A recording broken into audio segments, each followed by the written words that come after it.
خواتین و حضرات، آج ہمارے درمیان ایک ایسی شخصیت موجود ہے کہ جنہیں کسی تعارف کی ضرورت نہیں، ان کا نام ہی ان کے تعارف کے لیے کافی ہے۔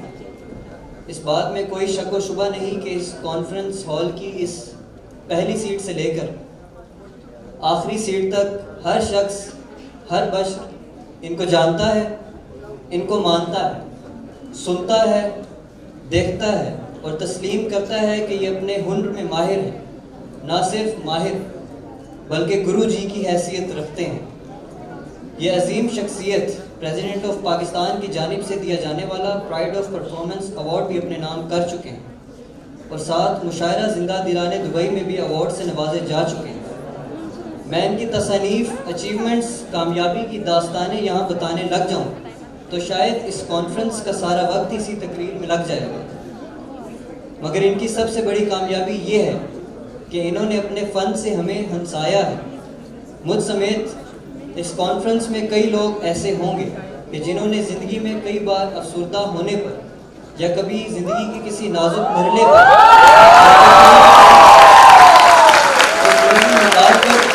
سنی یا پڑھی ہوگی اور بار بار سنی اور پڑھی ہوگی۔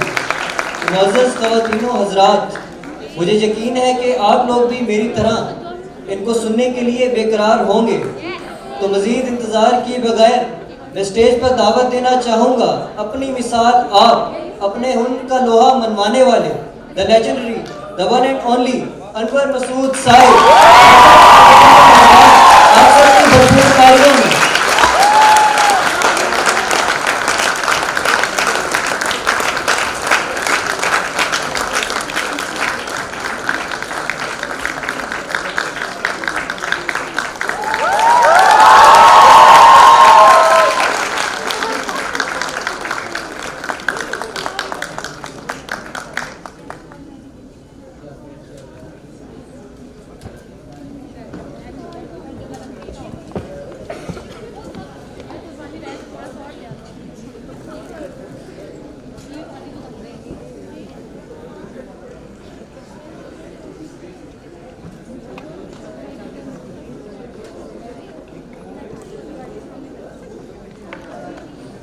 لال صاحب اور گیلانی صاحبہ کا بے انتہا شکر گزار ہوں کہ انہوں نے آج کی شام عام سے ملنے کا ایک خوبصورت اہتمام کیا ہے۔ آپ نے میری جو خوشبودار پذیرائی کی ہے، میں اس کا تہہ دل سے ممنون ہوں۔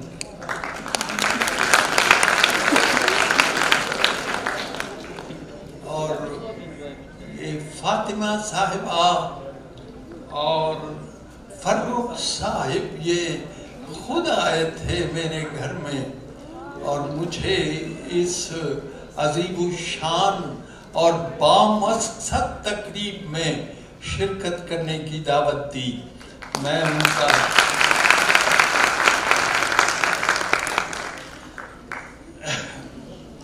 آج کل یہ عام طور پر یہ شکوہ کیا جاتا ہے کہ بچے پڑھتے نہیں ہیں، کتابیں نہیں پڑھتے، لیکن کچھ اختلاف کے پہلو نکل بھی آتے ہیں۔ میں نہیں مانتا،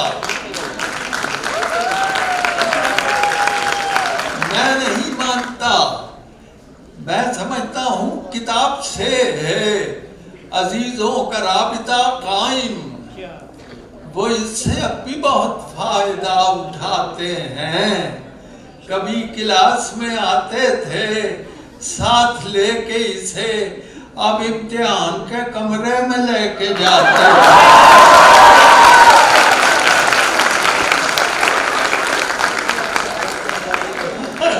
عزیزان من، میرا 3 زبانوں سے تعلق ہے۔ پنجابی میری مادری زبان ہے۔ بھائی یہ لائٹیں اگر مدھم ختم نہیں ہو سکتی تو مدھم کر دیجئے. مجھے سامعین دکھائی نہیں دے رہے. ہاں جی، تو میں یہ عرض کر رہا تھا کہ میرا 3 زبانوں سے تعلق. پنجابی میری مادری زبان ہے، اردو میرے بچوں کی مادری زبان ہے. میری اہلیہ اللہ بخشے اردو سپیکنگ تھی. ساری زندگی میں اس خاتون نے صرف ایک دفعہ پنجابی کا ایک جملہ کہا، اور اس کا پس منظر یہ ہے کہ مجھے فیصل آباد کے لڑکوں نے، زرعی یونیورسٹی والوں نے جیسے کہ آپ نے بلایا تو مجھے ہار پہنایا. آپ اندازہ کریں، اتنا لمبا ہار کہ میرے ٹخنوں سے ٹکراتا. پنجابی میں کہا جائے تو میرے انگٹیاں نال واجدا سے.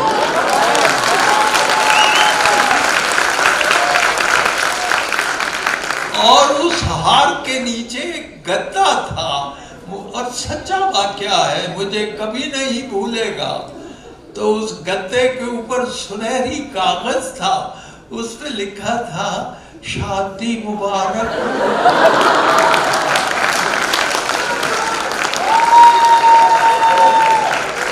آپ اندازہ کیجئے، پروین شاکر نے کہا کہ بچے ہمارے عہد کے چالاک ہو گئے. اتنے چالاک ہو گئے کہ ایک ہی ہار سے ایک دولہا کو بھی بھگتا دیا اور ایک شاعر کو بھی فارغ کر دیا. اور جب یہ میں نے اپنی اردو سپیکنگ، جس نے زندگی میں ایک دفعہ پنجابی بولی، کو آ کے بتایا کہ یہ واقعہ ہوا ہے کہ شادی، تو پھر اس نے پنجابی میں کہا پھر تسی کلے ہی آ گئے.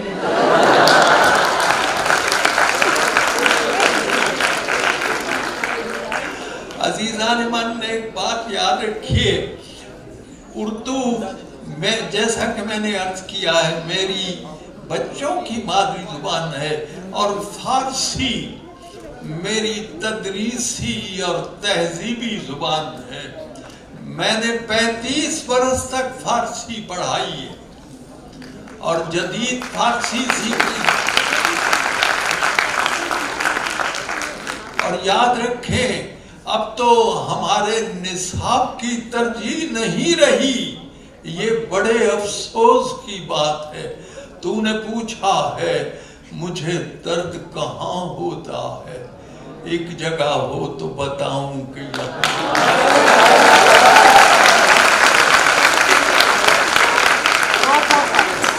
یاد رکھیے، فارسی ہمارا 1000 سالہ حافظہ ہے، اور حضرت علامہ اقبال کا بیشتر کلام فارسی میں ہے. جب تک ہم فارسی نہ پڑھیں، اقبال کی تفہیم کا حق ادا نہیں ہو سکتا.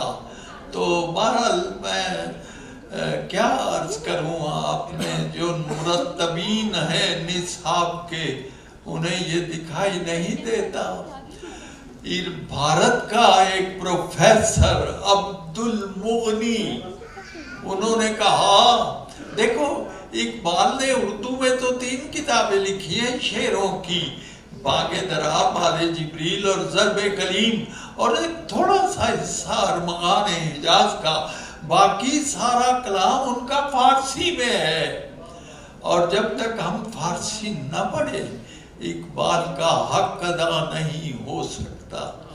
تو میں کہہ رہا تھا، بھارت کے ایک پروفیسر عبد المغنی نے کہا کہ اقبال دنیا کا سب سے بڑا شاعر ہے. میں تو حیران ہو گیا، چونک پڑا کہ شاعر تو گوئٹے بھی ہے، شاعر تو ڈانٹے بھی ہے، شاعر تو ملٹن بھی ہے، شاعر تو شیکسپیئر بھی ہے، شاعر تو غالب بھی ہے، لیکن اقبال کیسے دنیا کا سب سے بڑا شاعر؟ پھر بات میری سمجھ میں آ گئی، اور وہ یہ ہے کہ اقبال اس کتاب کا مفسر ہے جو دنیا کی سب سے بڑی کتاب ہے۔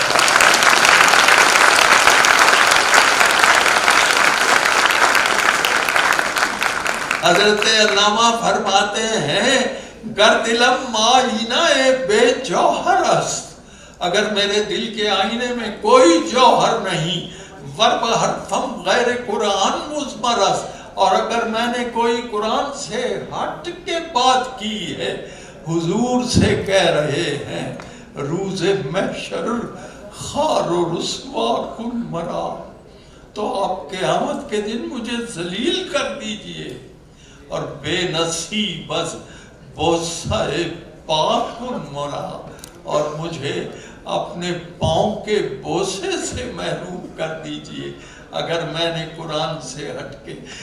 جو فارسی سے ہمیں دور کیا جا رہا ہے یہ اقبال سے دور کیا جا رہا ہے، یہ جناب رسالت مآب سے دور کیا جا رہا ہے، یہ قرآن سے دور کیا جا رہا ہے۔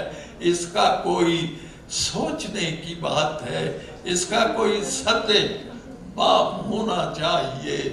تو میں فارسی کا ایک لفظ ہے عزیزان من، برگریز، یہ سیکھ لیں کوئی بات نہیں۔ برگریز کا مطلب ہے وہ موسم جس میں پتے گرتے ہیں، یعنی خزاں کا موسم، اس کا سیدھا ترجمہ ہے پت جھڑ۔ تو اس لفظ کو میں نے استعمال کیا ہے ان کے بغیر فصل بہاراں بھی برگریز، کہ ان کے بغیر بہار بھی خزاں ہے، ان کے بغیر فصل بہاراں بھی برگریز، وہ ساتھ بیٹھ جائیں تو رکشہ بھی مرسیڈیز۔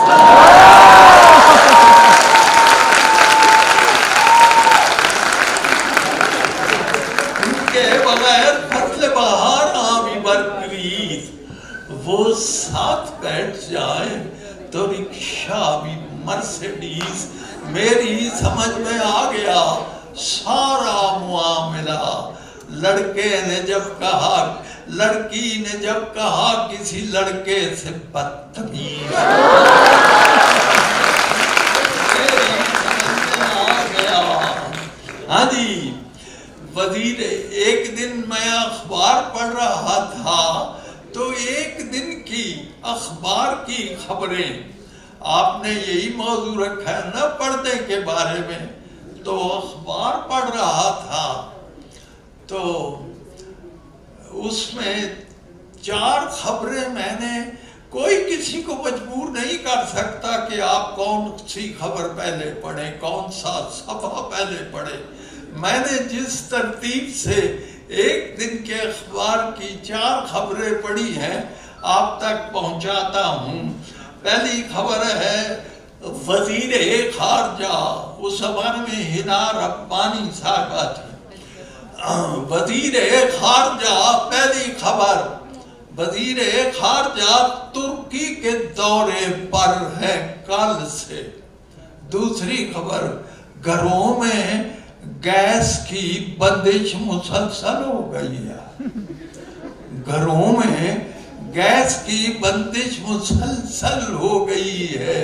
تیسری خبر، کوئی خطرہ نہیں ہے، آمریت کا وطن میں نصیب لال کی البم مکمل ہوگا۔ نصیب لال کی البم مکمل ہو۔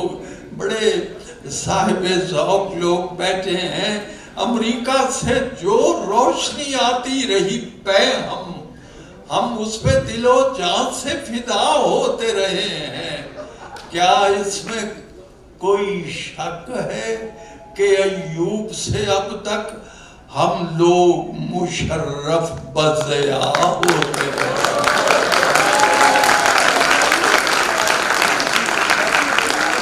امریکہ سے، ہاں جی، میں دوبارہ پڑھ رہا ہوں، دوبارہ پڑھ رہا ہوں، افریقہ سے جو روشنی آتی رہی پہ ہم اس پہ دل و جان سے فدا ہوتے رہے ہیں. کیا اس میں کوئی شک ہے کہ ایوب سے اب تک ہم لوگ مشرف بضیاء ہوتے رہے ہیں؟ اور ابھی میں نے عرض کیا کہ مجھے کیا کیا دکھ ہے. ایک اشتہار آتا ہے، بہرحال آپ بہتر جانتے ہیں، نصیبوں میں یہ دور بھی دیکھنا تھا. خدا جانے دنیا کو کیا ہو گیا ہے کہ ماں کی محبت بھی خالص نہیں، اب جہاں مانتا ہے وہاں ڈالتا ہے.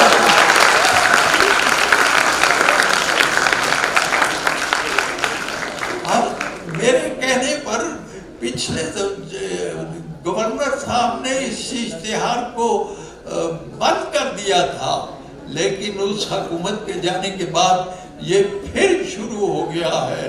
اور اگر اشتہار شروع ہو گیا ہے تو میرا قضا بھی شروع ہو گیا ہے. جی نصیبوں میں یہ دور بھی دیکھنا تھا. خدا جانے دنیا کو کیا ہو گیا ہے کہ ماں کی محبت بھی خالص نہیں، اب جہاں مانگتا ہے وہاں ڈالتا ہے. مجھے جو دعوت دینے گئے تھے وہ دونوں وکیل تھے. میں ان کے بارے میں ضرور کہنا چاہوں گا کہ قبضہ دلا دیا مجھے میرے مکان کا، قبضہ دلا دیا مجھے میرے مکان کا. میرے جو تھے وکیل عدیم النظیر ہیں، فیس ان کی پوچھتے ہو تو آپ اس مکان میں خود حضرت وکیل رہائش پذیر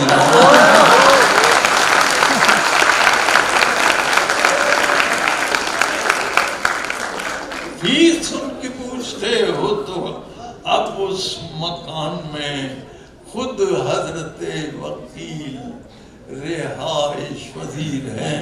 مجھے ایک دفعہ مشتاق یوسفی صاحب ملے اور کہنے لگے احمد فراز مجھے صبح سے تمہارا قطع سنا رہا ہے. وہ قطع بھی سن لیجئے. ہم تو بھگت رہے ہیں انہی کا کیا دھرا، ہم تو بھگت رہے ہیں انہی کا کیا دھرا. اس واقعے میں ان کے سیاست کا دخل ہے. بچے کے ہاتھ سے جو دہی گر پڑا ہے آج، اس میں تمام پچھلی حکومت کا دخل ہے. بچے کے ہاتھ سے جو دہی گر پڑا ہے آج، اس میں تمام پچھلی حکومت کا دخل ہے. ہاں جی ایک اور سنیے قطع کہ تمہاری بحث کیسے ہے کہ جب لاٹھی ہماری ہے. اب اس لاٹھی کی ذات پر جو بھی آئے سو ہمارا ہے. مذمت کاریوں سے تم ہمارا کیا بگاڑو گے، اور تمہارے ووٹ کیا ہوتے ہیں جب ویٹو ہمارا